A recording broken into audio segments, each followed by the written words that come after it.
오늘 제목이 뭡니까? 악인은 의인을 이길 수가 없습니다. 성경에 나오는 악인과 의인은 나쁜 짓을 하는 사람을 악인이라고 하지 않습니다. 좋은 일만 하는 사람을 의인이라고 하지 않습니다. 성경에 말하는 의인은 누구냐?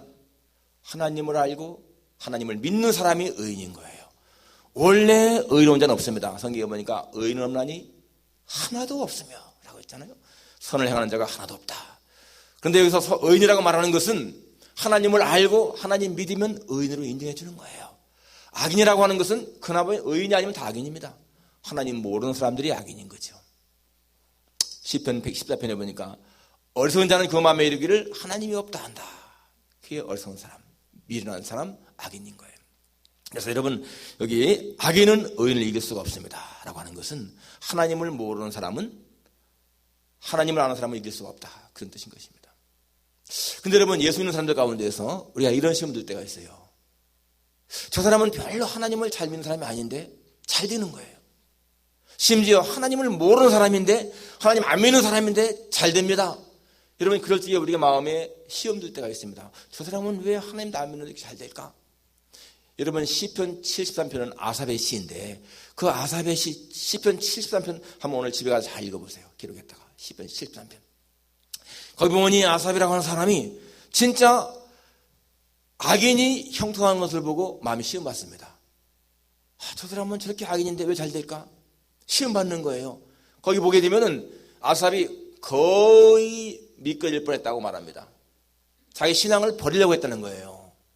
자기 가만히 보니까 악인들은 너무 잘 되는 겁니다. 고통도 안 받아요. 재앙도 없습니다. 재물도 많이 늘어갑니다. 그걸 보면서 왜 저럴까? 그러면서 생각하기를, 내가 열심히 믿으려고 했던 게 이게 헛것이구나. 내가 열심히 하나님 믿으려고 했는데 이거 별게 아니구나.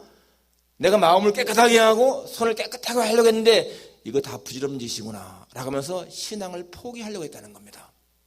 그런데 어느 날 성수에 들어가서 깨달았다 라고 고백하죠. 악인이 어쩌면 그렇게 졸지에 망하는지, 갑자기 이 악인이 전멸하는 것을 보면서 결국 악인의 종말은 망하는 것이구나 라고 그렇게 이 아삽이 고백을 하고 있습니다. 성경에 보면요, 여러분 시편 37편에 보게 되면 이런 말씀이 있습니다. 32절에 악인이 의인을 엿보아 살해할 기회를 찾으나 여호와께서 그를 악인의 손에 버려두지 아니하시느니라. 악인은 이 의인을 살해할 기회를 찾지만은 하나님이 그 의인을 악인의 손에 두지 않는다는 것입니다. 지키신다는 거예요. 그래서 악인의 결국은 망하는 것이다. 잠언서에서 보면 너희는 악인의 형통을 부러워하지 말라 라고 말합니다. 너희는 악인의 형통을 부러워하지 말고 하나님을 경외하라. 하나님을 경외하는 자의 최후는 잘 되지만은 악인의 최후는 망한다는 것이 성경의 말씀인 것입니다. 여러분, 오늘 이 사무엘상 여기 나오는 내용은 사울과 다윗의 이야기인데, 사실 사울도 처음에는 선한 자였잖아요. 좋은 자였잖아요. 나중에 하나님의 영이 떠나고 보니까 아주 악한 자가 되어서 지금 이 다윗을 계속 죽이려고 합니다. 그런데 여러분, 사울은 왕이지 않습니까? 권력이 있습니다. 군사가 있습니다. 얼마나 다윗을 죽일 수 있을 것 같은데 죽이지 못하는 겁니다. 하나님이 지키시는 것이죠, 다윗을. 여러분과 제가 하나님을 경외하는 자, 하나님의 자녀이기 때문에 이 세상의 악한 세력들이 우리를 아무리 공격한다 할지라도 우리는 질 수가 없어요. 그들은 우리 이길 수가 없습니다. 그렇기 때문에 여러분, 우리는 아주 당당하게 살아가야 돼요. 세상을 당당하게. 기죽지 말고, 아까 그 얘기는 했는데 기죽지 말고 정말 당당하게 그렇게 살아가야 됩니다. 자, 오늘 이 사울이 어떻게 하는 것인가를 몇 가지 볼 수가 있습니다. 첫째는 이 사울의 이 무서운 질투와 음모를 볼 수가 있어요. 이 사울은 백성들이 다윗을 더 좋아하니까 질투가 생겼습니다. 시가 생겼어요. 그 앞에 이 18장 1절 이하에 보게 되면은, 특히 이 6절에 18장 6절 이하에 보면 이제 다윗과 사울이 전쟁에 나갔다가 승리하고 돌아옵니다. 승리하고 돌아오는데 이 이스라엘의 여인들이 각 성읍에서 다 나와서 노래하며 춤을 추면서 소구를 치면서 외치죠. 사울이 죽인 자는 천천히요, 다윗은 만만이로다. 그렇게 노래를 했습니다. 이게 사울의 심기를 아주 불쾌하게 만든 겁니다. 아니, 사울은 천천히고 다윗은 만만이라면 다윗이 얻을 것이 나라밖에 무엇이 있겠느냐? 결국에는 다윗이 왕이 될 게 아니냐? 그러니까 이 사울이 그것 때문에 막 질투심이 생기고 미움이 생겨서 다윗을 죽여버려야 되겠다. 그렇게 생각합니다. 그래서 이 다윗이 자기 앞에서 수금을 칠 때에 수금을 켰는데 자기 손에는 창을 가지고 던져버리죠. 다윗이 아슬아슬하게 피하게 되고 그 창은 벽에 박히고 그렇게 두 번이나 한 거예요. 두 번이나. 그래서 이 사울이 어떻게 하면 다윗을 죽일까 지금 그런 차입니다. 그런 차에 이제 오늘 본문에 들어와서 이 사울이 다윗에게 이르되 내 맏딸 메랍을 네게 아내로 주겠다 이렇게 말하죠. 그런데 사실은 여러분 아버지라면은 딸을 누구에게 줄 적에는 그 딸이 행복하게 살기를 원하는 것인데 이 사울의 마음은 어떻습니까? 오늘 본문 내용에 보게 되면은 17절 마지막에 이는 그가 생각하기를 내 손을 그에게 대지 않고 블레 사람들의 손을 그에게 대게 하리라. 그러니까 딸을 준다고 믿게 해놓고는 블레셋과 싸우게 내보내서 블레셋에게 죽게 하려고 한다는 거예요. 여러분 지금 이 사울의 이 행동 보십시오. 자기의 딸을 믿기로 다윗을 죽이려고. 그런데 다음에 또 뒤에 보면 또 이제 그 미가라고 하는 다른 딸 역시 마찬가지로 그렇게 하지 않습니까? 올무를 걸어가지고 죽이려고 한다. 어떤 역사학자가 이런 말했습니다. 인류의 역사는 음모의 역사다. 음모의 역사. 여러분 어느 시대나 어느 나라나 정치 세계, 경제, 모든 군사, 심지어 종교계까지요. 음모가 없는 곳이 없습니다. 다 음모가 난무하죠. 로마 역사를 보아도 그 시저를 죽이는 것도 보게 되면요. 음모를 꾸미잖아요. 그래서 그 원로원에서 그냥 칼로 무자비하게 이 시저를 죽이지 않습니까? 여러분 예수님이 죽으신 게 뭐 때문에요? 종교 지도자들이 예수님을 시기해서 음모 꾸며가지고 죽이는 거 아니겠습니까? 아테네 소크라테스가 죽인 방법도 마찬가지입니다. 아테네 청년들을 타락시킨다는 이유지만은 다 음모 때문에 죽이잖아요. 미국의 대통령 링컨이 암살당한 것이라든지 케네디 대통령이 암살당한 것 같은 거 보게 되면 그게 단순한 범죄가 아니지 않습니까? 배후에 다 음모가 있는 거예요. 음모. 여러분 유명한 사람들이 죽음, 그 사람들이 무슨 뭐 자살했다, 병으로 죽었다. 그러지만은요 더 진짜 이유는 그런 것이 아닙니다. 어떤 음모 때문에 죽은 경우가 많죠. 한국의 현대 사장이었던 정몽원 씨의 자살 같은 거. 그 음모지 자살했겠습니까? 세상에 있는데 알려지지 않아요. 너무나 많은 것이 많습니다. 그런데 여러분 이것은 에덴 동산부터 시작한 거예요. 뱀이 하와를 유혹할 적에 뱀의 음모 때문에 그렇게 된 거 아니겠어요? 가인이 아벨을 죽일 적에 마찬가지로 음모죠. 많은 음모. 그런데 여러분 오늘 이렇게 이 사울이 다윗을 죽이려고 하는 그 근저에 뭐가 있는가 하면은 비교의식이 있습니다. 비교의식. 다윗과 자기를 비교하면서 지금 자기가 다윗보다 열등하다고 생각하니까 죽이려고 하는 거예요. 여러분 정말 이 비교의식, 열등감 무서운 것입니다. 인간의 비극은 이 비교의식에서 나오는 경우가 너무나 많습니다. 여러분 이 사울이 다윗을 자기 부하로 삼고 정말 자기 딸을 주면서 좋은 사위로 그렇게 했더라면 얼마나 좋았겠어요.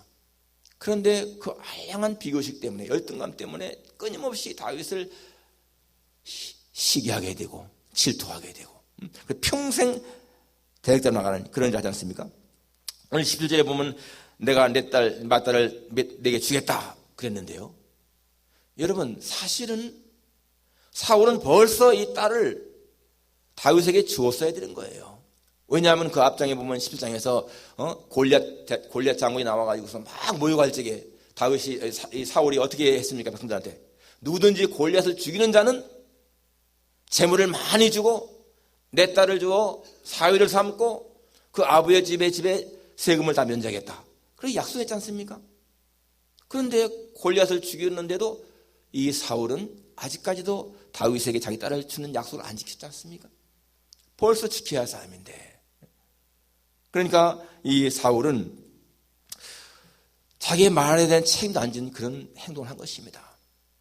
그런데 이 메랍을 죽였다고 하니까 사실 이 다윗이 내 집이 무엇이기에 내가 왕을 사오게 되겠습니까? 나는 천한 자입니다. 가난한 자입니다.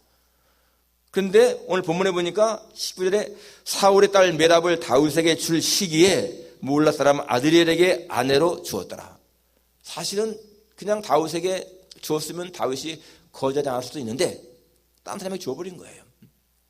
그리고 나서 다른 딸 미갈이 다윗 사랑한다는 말을 알고는 이제는 이 미갈을 이용해야 되겠다.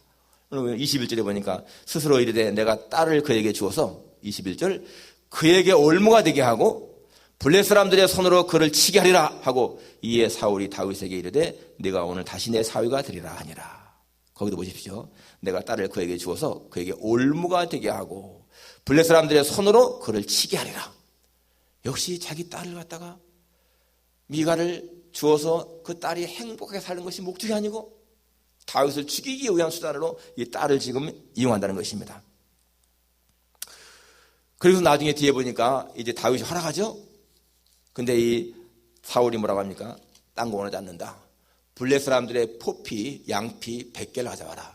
이 포피는 할례할 적에 피는 그 남성 생식기 끄트머리에 있는 거잖아요. 그러면 이 양피 100개를 얻으려면은 100명을 죽여야 되는 거예요, 사람을. 그러니까 사울의 생각에는 내가 블레 사람들의 양피를 포피 100개를 구할 때에 블레 사람을 어차피 죽여야 되는데 그러면 네가 어서 죽어라. 그런 의미로 한 거잖아요. 그런데 뒤에 보면은 이 다윗이 기한도 차기 전에 가서 100개가 아니라 200명을 죽이고 포피를 가져온 거예요. 그러니까 이 다윗이, 이 사울이 이제 딸을 다윗에게 아내를 주었습니다. 여러분, 오늘 이 딸들까지 이용해서 이 다윗을 죽이려고 하는 사울 보면서 뭘 느낍니까? 정말 사울 못된 사람이구나 느끼잖아요. 정말 비정한 아버지구나. 어떻게 딸들까지 팔아서 그렇게 다윗을 죽이려고 할까? 아버지라면 당연히 딸들이 행복하게 살기를 바라는 게 당하는 이 아빠의 마음인데 그 딸들의 장래를 생각하지도 않고 자기의 권력 그것만 지키기 위해서 딸들까지도 불행하게 만드는 이 아버지, 비정한 아버지라고 생각되잖아요. 사람이 악한 마음이 들게 되면요 그렇게 무서운 짓을 합니다. 여러분, 사람에게는 1000개의 얼굴이 있고 1000개의 마음이 있다는 말이 있습니다. 1000개의 얼굴, 1000개의 마음, 사탄에서부터 천사까지 다 있는 거예요. 사람의 마음이 선할 적에, 착할 적에는 가장 아름다운 고상한 천사의 모습이지만은 아주 악한 마음, 이 시기, 질투를 품게 되면은 무서운 사탄의 얼굴, 마음을 가지고 있다는 것입니다. 상상할 수 없는 그런 것이죠.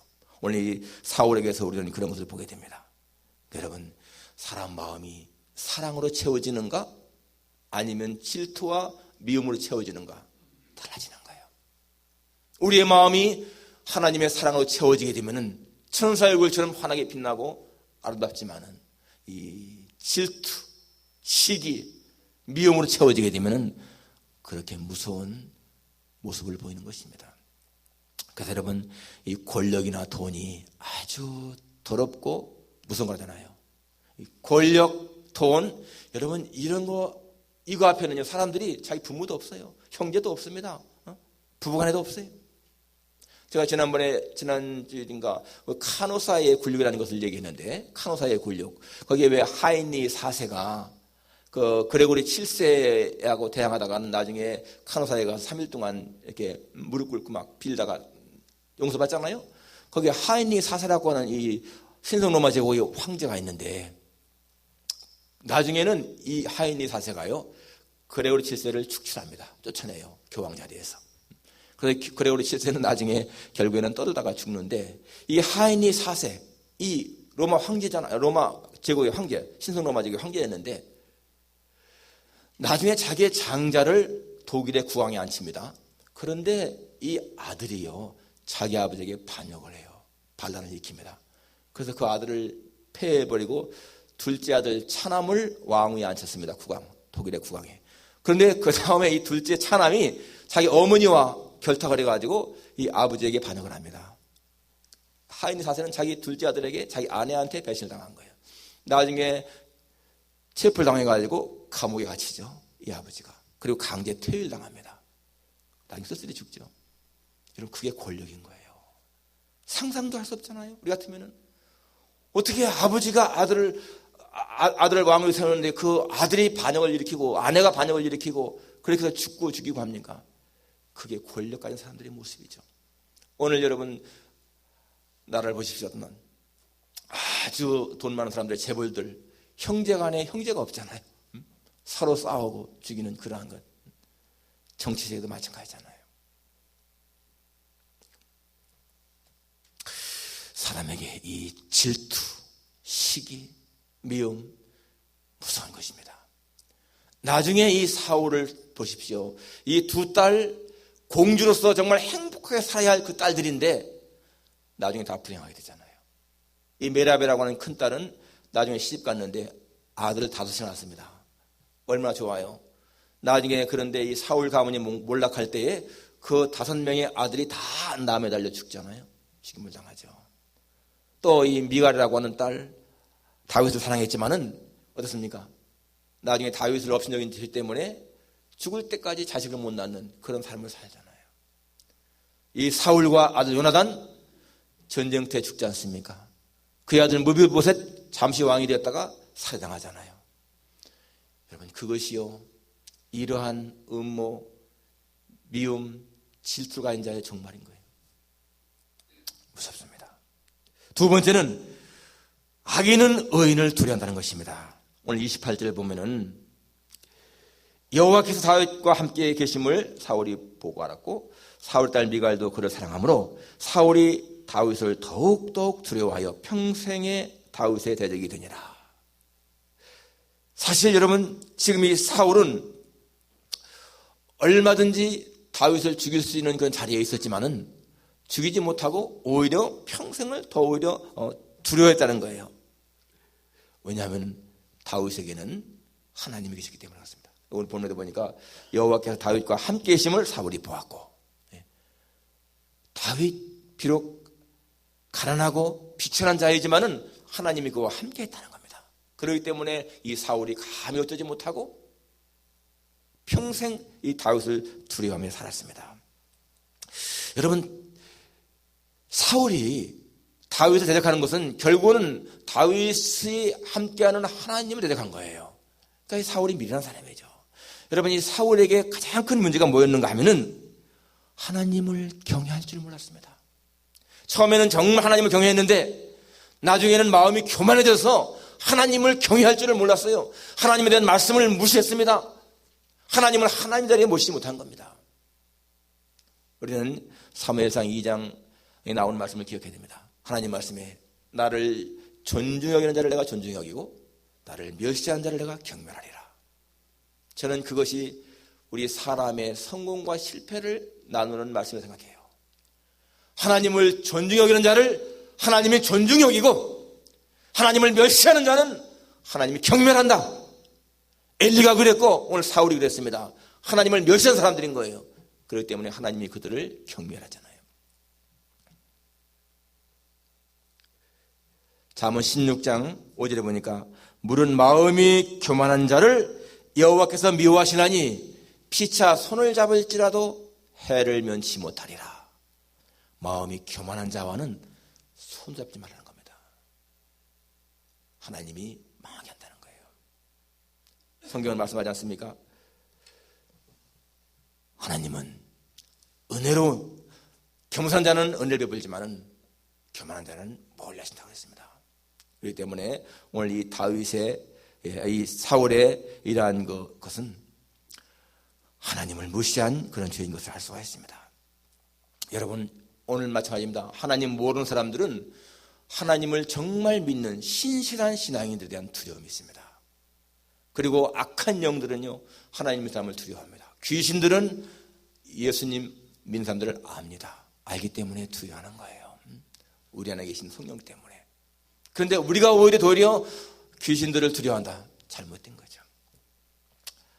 악인은 의인을 두려워하게 되겠다. 오늘 요한복음 5장 4절에 요한일서 5장 4절에 보니까 무릇 하나님 깨어난 자마다 세상을 이기느니라. 세상을 이기는 승리는 이것이니 곧 우리의 믿음이니라.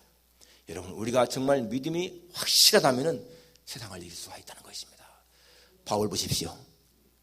사망을 향해서, 사망아 너의 이것이 무엇이냐? 사망아 너의 쏘는 것이 무엇이냐? 여러분, 사망을 향해서 호령할 수 있는 사람이 있어요? 믿음의 사람이니까 그런 거예요. 사망아 네가 무엇이냐? 우리는 사망을 향해서 그렇게 외칠 수 있는 믿음이 되어야 됩니다. 마지막 세 번째로, 의인들의 삶은 전화위복이 있습니다. 오늘 30절 말씀 보면은 블레 사람들의 방백들이 싸우러 나오면 그들이 나올 때마다 다윗이 사울의 모든 신하보다 더 지혜롭게 행하매 이에 그의 이름이 심히 귀하게 되니라. 여러분, 사울은 다윗을 죽이려고 그렇게 애를 쓰는데 오히려 다윗은 가는 곳마다 전쟁에 승리하게 되고 백성들에게 인기가 높아가지고 이스라엘뿐이 아니라 그 주변 나라에게까지 이 다윗의 이름이 존귀하게 되었다라는 것입니다. 무슨 말입니까? 전화위복이죠. 전화위복. 사울은 그렇게 못되게 할지라도 오히려 그것이 더 변해서 잘 되는 것. 우리는 성경에서 그런 일을 많이 보게 됩니다. 성경 속에서 이 다니엘이 저 폴로 붙잡혀 가서 거기에 총리가 됐을 적에 그 나라의 고관들이 시기 질투해서 이 다니엘을 죽이려고 하잖아요. 그래서 다리오 왕에게 금령을 정해서 한 달 동안은 다리오 왕 외에 다른 신에게 기도하면은 사자굴에 넣게 하십시오. 그래서 결국은 다니엘이 금령을 어기면서까지 기도했기 때문에 사자굴에 넣었지만은 여러분, 사자는 해하지 못하고 나중에 오히려 그들을 집어넣으니까 다 갉아먹잖아요. 뼈까지 다. 다니엘을 죽이려는 사람이 오히려 죽습니다.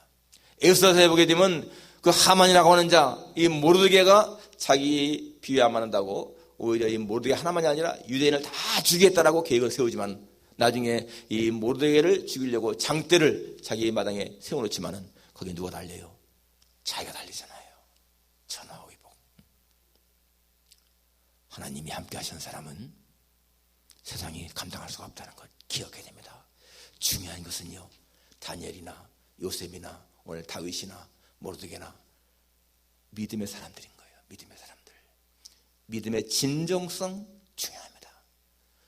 우리의 겉모습이 아니고 우리의 중심이 하나님을 향하여 진정한 믿음이 있는가 중요한 것입니다.